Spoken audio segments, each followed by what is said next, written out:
Today's topic is a case study, how to recover from a thigh injury, and we're going to be using James's quad as an example, not in any sort of fetish kind of way, but that's because you've got a thigh injury, isn't that right, James? So annoying. It's absolutely so annoying. Just turning to sprint. I was fielding the slips and I turned to sprint and it just like went, if I'm being honest. So really frustrating. It was done kind of like leading into the tournament for the Home Nations, which I wasn't able to take a part in, which is the biggest, one of the biggest tournaments of the type of the year for us, and which I wanted to be a part of. And it was really disappointing, to be honest with you. So what have I been doing to help rehab it as fast as I possibly can do? Because I'm back moving again. I wasn't able to play in the tournament, but it is now 10 days post when it happened, and it's kind of leading on to the hamstring injury we spoke about a while ago. And a lot of people who have got quad strains, well, what am I doing to help get me back to playing as fast as I possibly can? And it's a bit of a case study. And there's also a really good article I highly recommend reading. It's the 4 pillars of cricket injury recovery. It talks about how we approach this. So if you haven't been onto the blog to read it, this kind of ties in nicely with this and goes into more depth than what we can go over the podcast. Well, you've just led in beautifully there, James. What are the 4 pillars of cricket injury recovery? Oh, here we go. Here's our 4 pillars. And this is through many years of trial and error with working with our athletes, but also working with injuries with ourselves, right, Josh? Because we've all been there.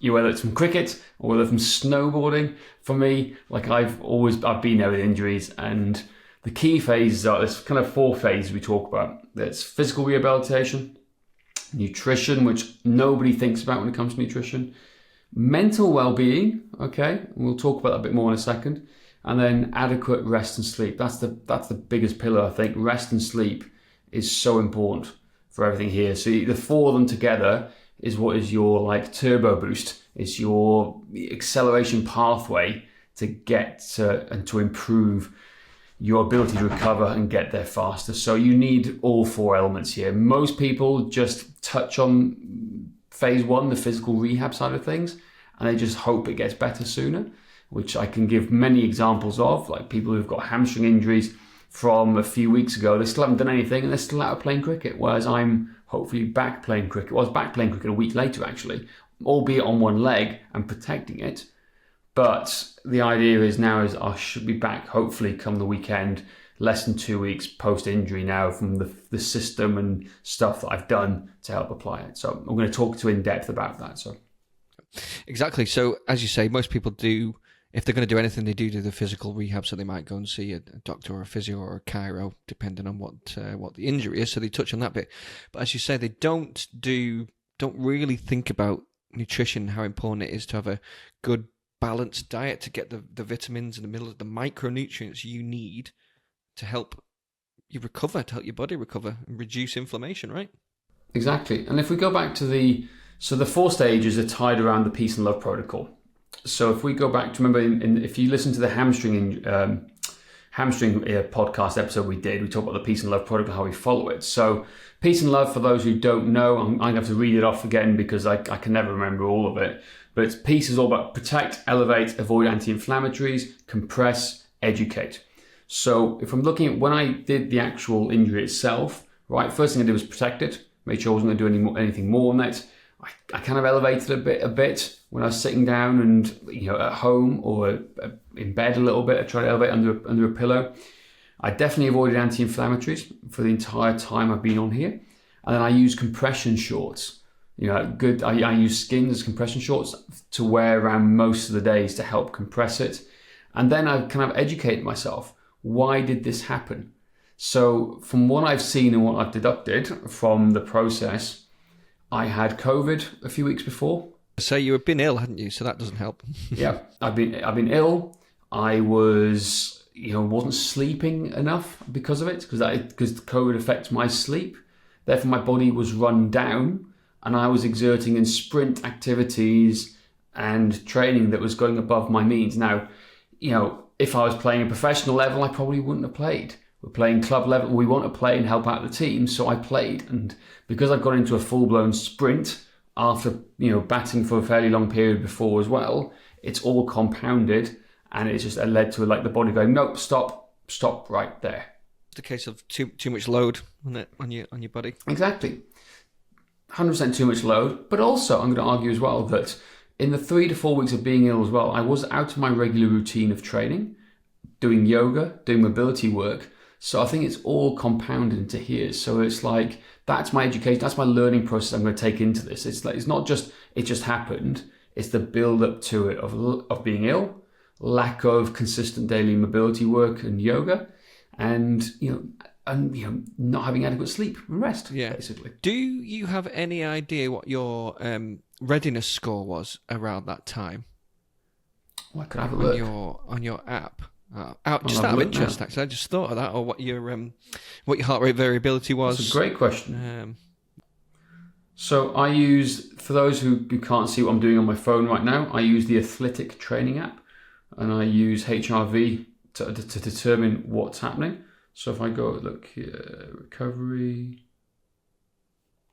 30 days. Yeah, it's about 2 weeks ago. So I was below 50%. It's below 50%. So it wasn't like in the red zone, it was in the yellow zone. It was like 5 days of yellow zone, and it was on the 5th day of that. So there you go. There you go. So that's the peace element of it. So I've educated myself to work on why it happened. And then the love outside of things is the low, the optimism, the vascularization, and then the exercise. But that can be quite complex. So let's break it down now into the 4 pillars that we talk about. So what have I done? So the first thing I did was physical rehab, right? So I gave it 48 hours. Then I went to have a 2-hour massage. That's right, a 2-hour sports massage on my left quad on the Monday morning. Can my body handle 2 hours? Yes, because I'm a regular massage goer. Okay, it's consistent with that, but it also means, it doesn't mean that they were hard going hammer and tongs to that muscle. They were easing into it, right? So I had a massage on the Monday with dry needling work. Then I had a massage again on the Wednesday morning, and then on the Thursday and Friday, Wednesday and Thursday, I had light rehab work with the physio done to try and help me get me to play. But it was all soft tissue stuff. But it wasn't just around the quad. It was both quads. It was the calves. It was the hip flexors, and it was abs. Because what we found as well during the pit, my abs were turned off.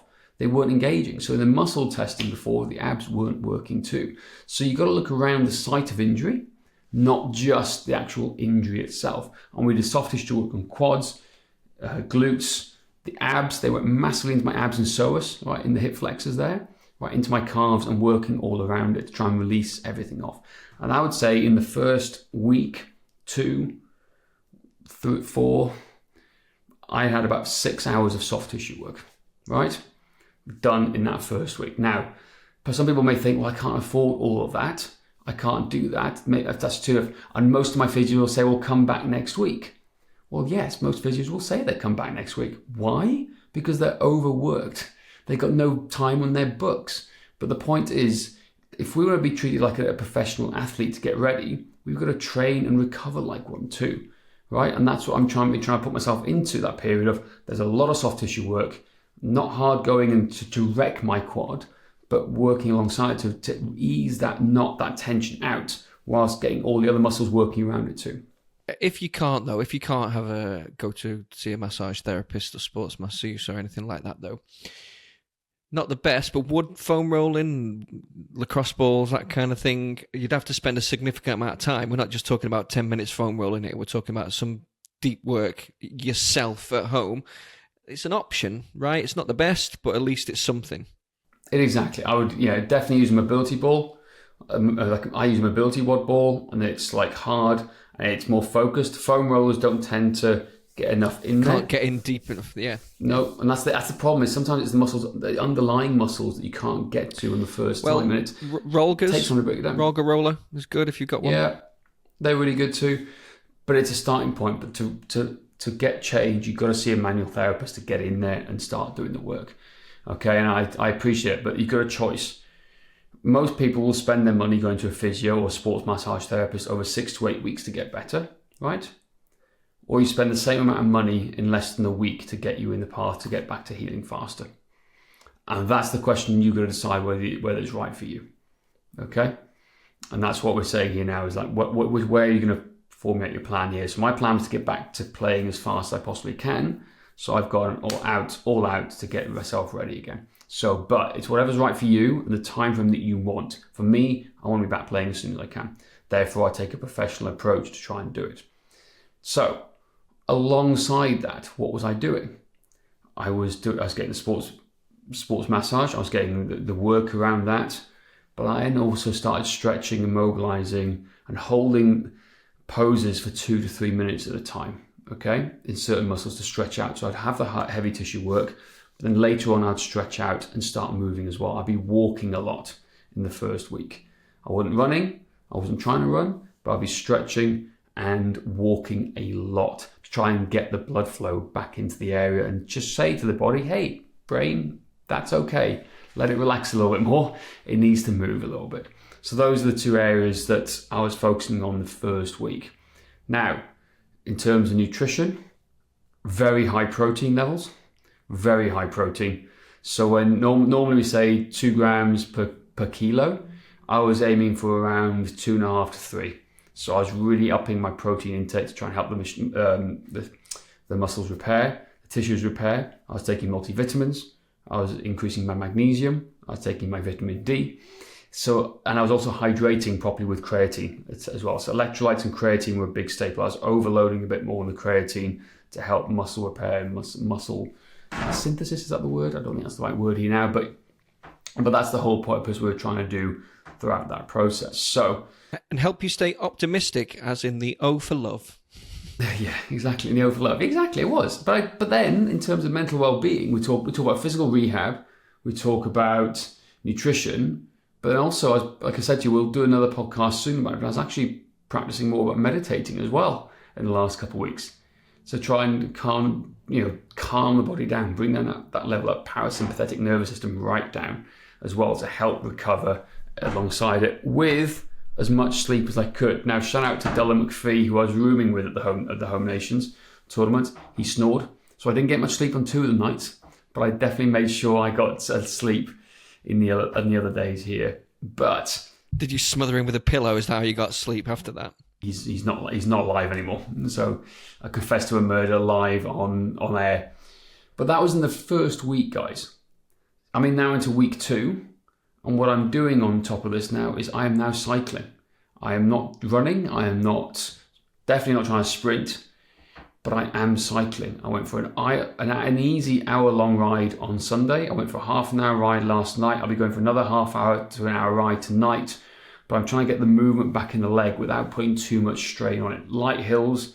Yeah. So low impact cardio. Very low impact cardio. No running yet. So it's feeling good. I can walk around everywhere. I had a quick net yesterday morning too, and that felt good. But I'm not ready to sprint yet. I need to build up the confidence to get to it. But that's the work I'm doing. And then tomorrow I'm going to add in light strength training work, simple goblet squats to put load onto my quad before then trying a gentle jog, and then slowly easing into simple sprinting, maybe towards the end of the week or into next week. So I'm going from a quad strain thigh injury 10 days ago to essentially back to full performance 2.5 weeks later. And that's what I'm doing here. Now, again, it all depends on what type of tear or pull you do. This is a minor injury, so this is the time frame I've done it, but I've gone all out hammer and tongs to make it better. And hopefully people listening in will learn some insight here to how they can rehab and get back to training as fast as possible too. There we go. And that is our case study on how to recover from a thigh injury. And James, do you want to give out the blog again in case people want to read it? It's all about the peace and love protocol. Yeah, if you go, guys, search and Google the 4 pillars of injury recovery for cricket, or go to cricketmatters.com, go to blog, and you'll see under injury prevention, the category there, you'll find the blog top of there. So it's a big point of like a more in-depth article of how we approach injury recovery. But we will write and do more videos about thigh recovery and individual injuries as we go along as well. But for now, that's what I suggest going first. There we go. That is it for today. Please don't forget to rate, review and subscribe. And if you'd like our free training plan, then go to cricketmatters.com/train.